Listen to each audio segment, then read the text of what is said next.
Assalamu alaikum and a very good morning to all my dear children. This is my second video on the second part of 7th lesson, that is Kurd. Children, in my previous video we have discussed the location of Kurd, that it lies somewhere between Mysore and the coastal towns of Mangalore. And we have seen that men are here said to be proud race of martial men. That means their ancestors were involved in wars and they were basically warriors, and they have very beautiful women here. Women in Kurd are very beautiful, and there are a variety of wild creatures, because we have seen that here in Kurd there are evergreen rainforests are there. So it is quite obvious that if there is a huge dense cover of forest, definitely there are going to be a variety of wild creatures. Then we have seen that Kurd, the other name for Kurd is Kodagu, and it is famous for its evergreen rainforests, spices and coffee plantations. Now today we are going to start with the second part. The fiercely independent people of Kurd are possibly of Greek or Arabic descent. That means, fiercely means strongly. So these independent people of Kurd are probably, so they are not sure, but as per their culture and their living and dressing, it is, an estimation is made that, an assumption is made that they are probably either from Greece, their ancestors were from Greece, or Arabs. Okay, so they were basically Greek or Arabic from descendants origin. As one story goes, a part of Alexander's army moved south along the coast and settled here when return became impractical. That means when it was meaningless, impractical is not possible, right?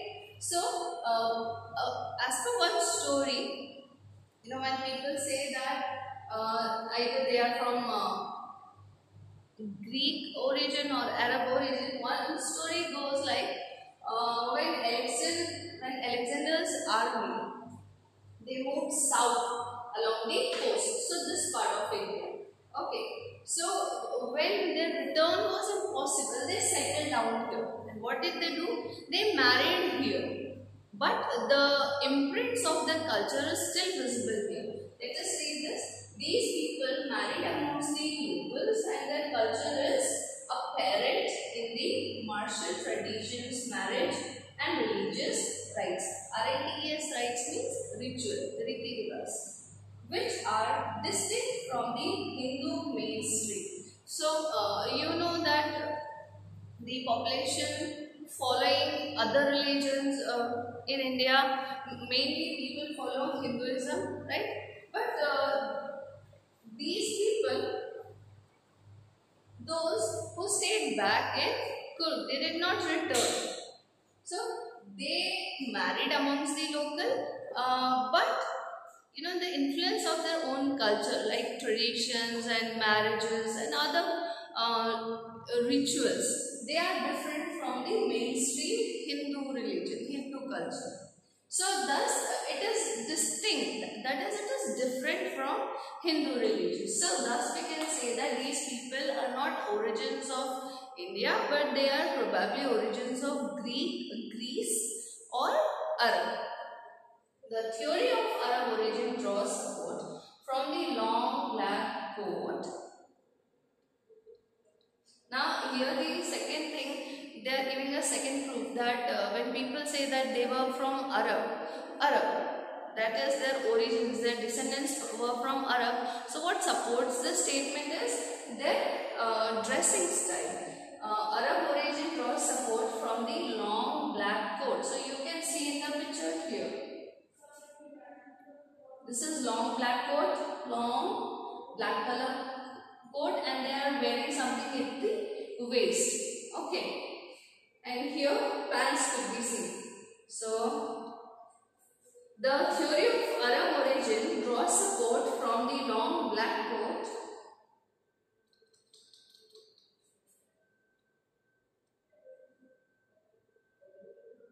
with embroidered waist belt worn by the Kodavus. Now we know that Kurg is also known as Kodagu.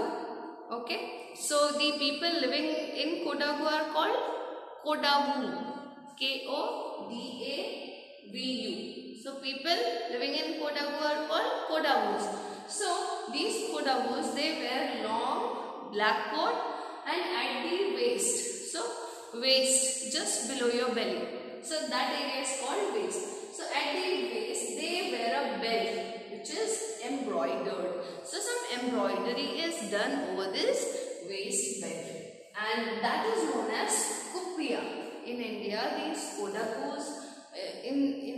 these Kodavus, they wear a long black coat, and at the waist some embroidered belt they wear, and that dress is called as kupiya. Now it resembles means it looks like, उसके जैसा दिखता है. किसके जैसा? It resembles the kufiya worn by the Arabs and the Kurds. Okay, so this kufiya which is worn in India, which is worn by Kodavus, it is similar. It looks like the kufiya that is worn by the Arab people. Okay. Kurgi homes have a tradition of hospitality, and they are more than willing to recount numerous tales of valor related to their sons and fathers. So now here comes about their behavior, their customs. So they are famous for hospitality. Hospitality का मतलब है मेहमान नवाजी. Okay, so these people, they become very happy if some guests are at their home, and they treat them with the finest food, and they try to make them very much comfortable in their house. So they are very happy to receive people, and they would love to they are very hospitable towards them. Not only this, when these people come, the guests come, or friends and families comes, they recount. That means they recollect. They try to recognize the numerous tales of valor. Valor is bahaduri ka kaam. Okay. So here tales of valor means stories of bravery and courage. Okay. So when somebody comes to their house, somebody visits them. So what do? They narrate them stories of valor to their sons and father, related to their sons and fathers. तो अगर उनके घर कोई मेहमान आता है तो वो क्या करते हैं, वो अपने जो उनके जो एंसेस्टर्स थे, उनके जो पिता थे या उनके जो बेटे थे, उनसे रिलेटेड जो बहादुरी के किस्से हैं, they narrate them. So this is how they enjoy providing hospitality and narrating the stories of bravery of their sons and fathers. Okay, the Kurd regiment is one of the most decorated in the Indian army, and the first chief of the Indian army, General Cariappa, was a Kurdi. Now here we are talking about the writer Lokesh Abrol is talking about the army, something related to army. And what is it?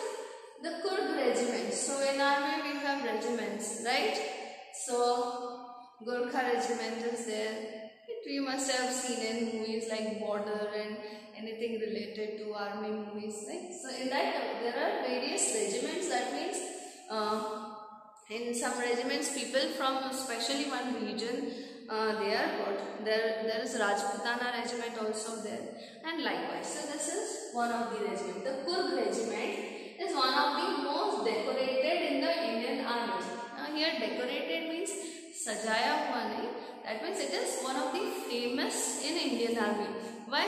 Because it is already said na in the above lines that they are the warriors. They belong to a warrior race, and they narrate the stories of valor. That means they narrate the stories of bravery and courage of their sons and fathers. So definitely the Kurgi regiment, the Kurg regiment is famous for its valor, and that is why it is the most famous in Indian army. And not only this, the first chief of the Indian army, the first chief of the Indian army, that means the highest position, was General Cariappa. Who was the first chief of the Indian army? General Cariappa, and he was also a Kurgi. Understand? So these things we must remember. These may come in reference to context or for one liner. We should definitely remember these things. These are really important, children. Even now, Kodavus are the only people in India permitted to carry firearms without a license. Now we know that as per the law of Indian Constitution, laws of India, it is but obvious that if you want to buy a firearm, you cannot get it from somewhere. You need to take a proper license, as if we are owing a car. We need to take a license that we owe a car, and this is the, previously it was some RC book was given, now some smart card is given, which you have to show that says that yes, this car belongs to you, right, or this vehicle belongs to you, right. So likewise, if somebody wants to buy a firearm, that means pistols, guns, in India it is but mandatory for everybody, those who are buying a firearm or buying any sort of ammunition, they need to have a license. But till today, even now, Kodavus are the people of Kurg. So these people are the only people in India who are permitted, who are given permission to carry firearms without a license. So if these Kodavus want to have a gun, they need not get any license. It is permitted in Kurg to carry the firearms. Then the river Kaveri. Now till here we have seen the culture of Kurg. Okay, children. Now we are looking at the natural beauty, the hills and the rivers and various sports that can be enjoyed when one is visiting Kurg. Okay, let us scroll down.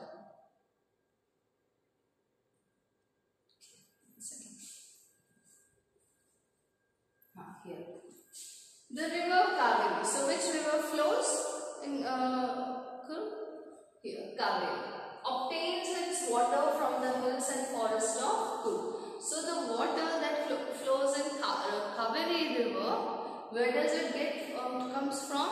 The water of Kaveri, it comes from the water from the hills and forests of Kurg, evergreen rain forest. You remember in the beginning I have told you that Kurg comprises of evergreen rain forest, because it is raining most of the time of the year, definitely due to more rain, more vegetation. So but when the rain falls over the hill, the water does not gets accumulated over the hill, no, because it is hill, it flows down. And where does this water go? This water comes into river Kaveri. Mahasir, a large freshwater fish, abound in these waters. Now when the rain which falls over the hills of Kurg, the rolling, the continuous hills, when the rain falls over this continuous hills, this water gets accumulated, or this water makes its way to river Kaveri. Now in river Kaveri, there is one special type of fish, that is Mahasir.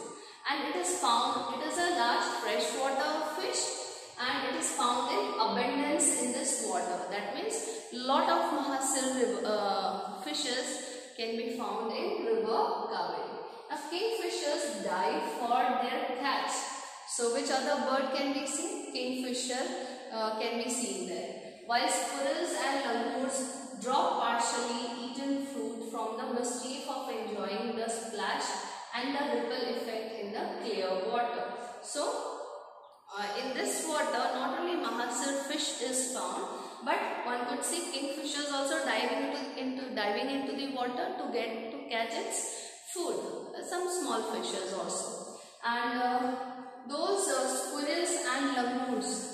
those who are sitting over the trees, sometimes they eat half fruit and throw the rest half. Squirrels also and langurs also, they throw the rest half fruit into the water to see the beautiful splash. When the fruit is thrown into the water, what happens when you throw something from above? A splash of water comes up, and the ripple effect can be seen. What is ripple effect? When you throw it, some round circles, waves are formed. That is a ripple effect. And they do these squirrels and langurs, they do it out of mischief, enjoying. Elephants enjoy being bathed and scrubbed in the river by their mahots. So, mahots are the one, those who control the elephants. So, we can see elephants also, and these elephants enjoy taking bath in river Kaveri. These mahots bring the elephants in the river for taking a bath, and they also scrub their backs and make them clean. Now here we see the most laid back individuals become converts to the life of high energy adventure with river rafting, canoeing, rappelling, rock climbing and mountain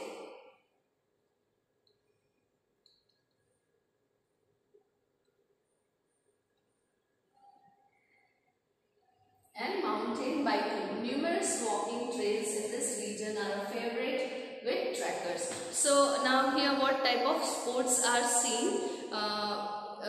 It is said that most laid back individuals, that means those people who are really tired of their routine life, being very busy. So people like us also working day and night, if they want to have an adventurous life, one should go to Coorg. Why? Because the above mentioned sports are very famous there. Canoeing is type canoe. You must have seen a canoe. It's a long narrow boat in which you can enjoy boating. Then trekking, trekkers are there.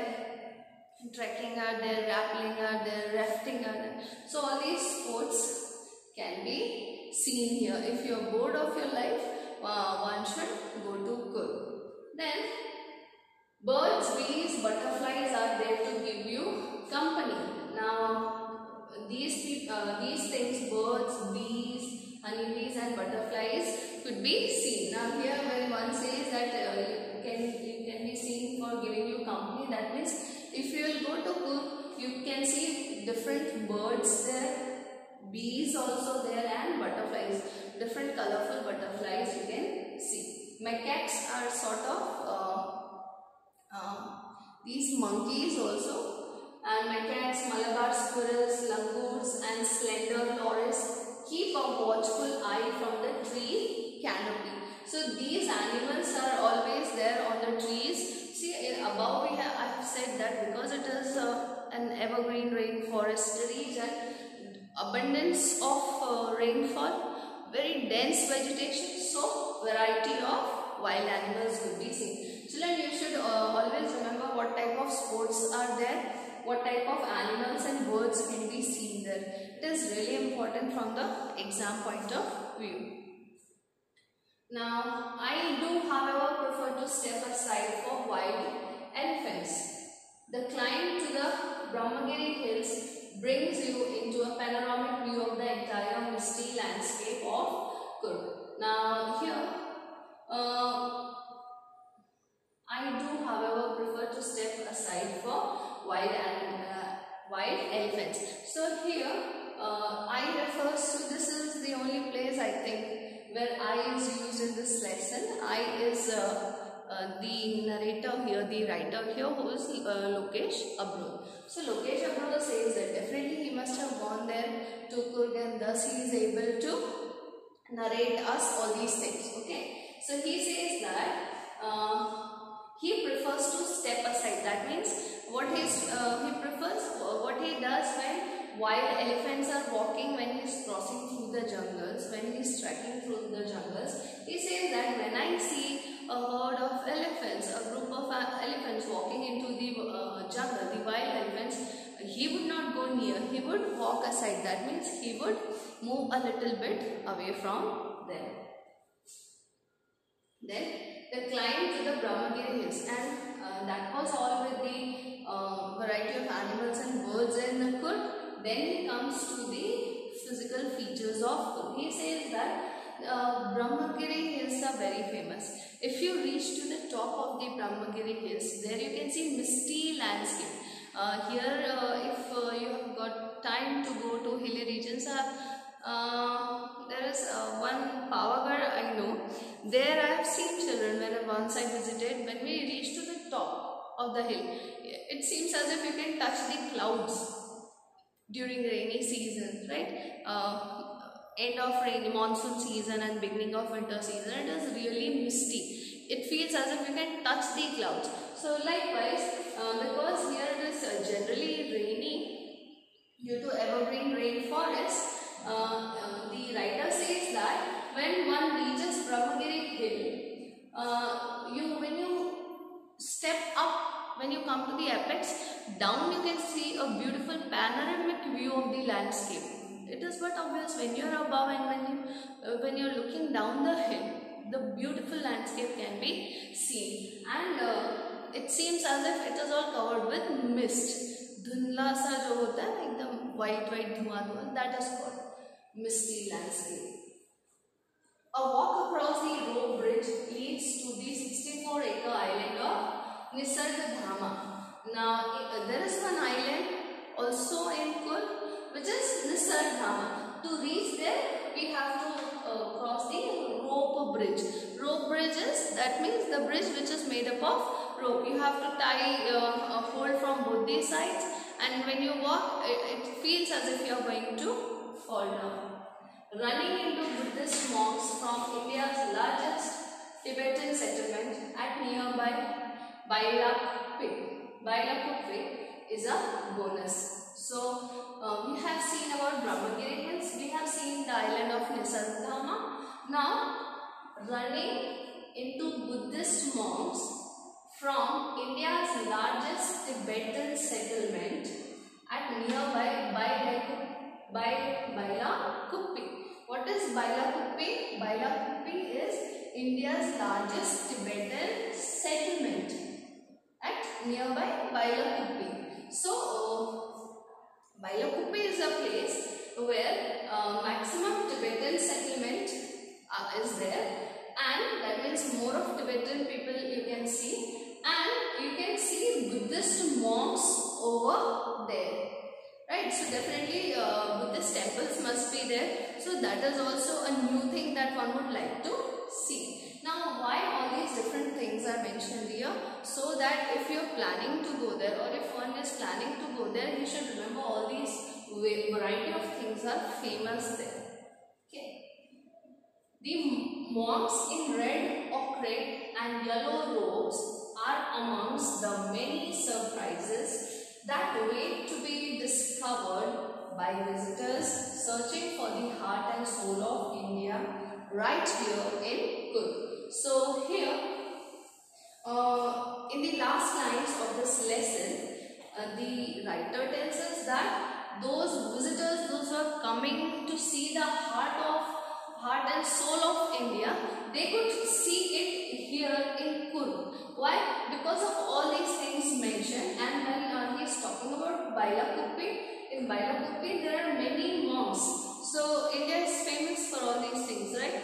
So he says that those monks wearing red, ochre and yellow robes. So their dressing is red and yellow, a little of orangish. So these are among the many surprises that wait to be discovered by visitors. So visitors love to see all these variety of things, and thus if one is going to Coorg, he could say that he has seen the heart and soul of India right here in Coorg. So Coorg must be the smallest district, but it can be said that it has a variety of things if one visits Coorg. That's all for today's lecture. In the next video, I'll be providing you the question answers and exercises of this lesson. If you have any doubt, any word that I missed and not given you meaning, or if you don't understand anything, please ask me in the comment section below, children. Thank you and have a great day ahead.